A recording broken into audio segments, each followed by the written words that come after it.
It's always a good idea to check for errors in a Run button. All errors must be resolved before deploying the application. Now let's deploy and run our application by pressing the green Run button in the toolbar. This usually takes several minutes.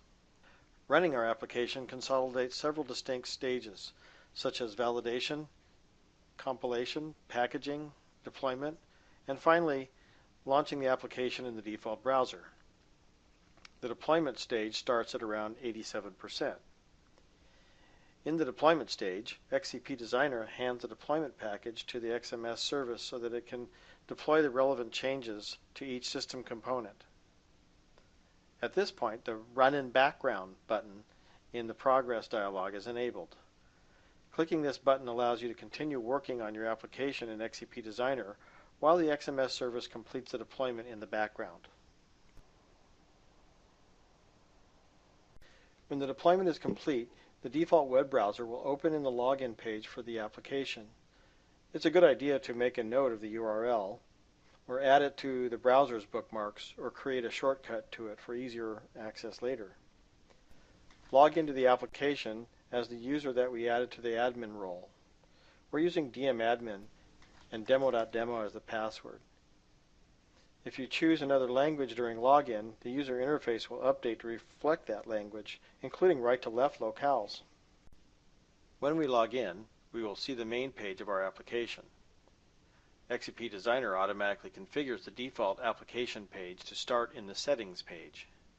This is the same as the Settings page that is accessible from the User Session Control System button on the menu bar. The application default page can be very easily changed in the User Interface Master Basics tab. We will do this soon and change the application default page to a page that we create on our own. From the Config menu, select Manage Application Parameters. Here we can see the system page we configured for admin users to manage the application parameters. From the Config menu, select Manage Application Roles. Here we can see the system page we configured for admin users to maintain the role memberships for the insurance application. Watch as I demonstrate adding and removing members to and from these two roles. The admin role has these two members now. Use the breadcrumb to go back to the previous page. Click on a role to open it. Select user accounts, groups, or even existing roles. Click the Add button to select the member, and click the Remove button. Have you noticed that the menus react without having to click on them? They respond when the mouse rolls over them, kind of like the behavior on Unix systems. For some, they would prefer to have the menus respond on a click instead. You will make that modification before the next run.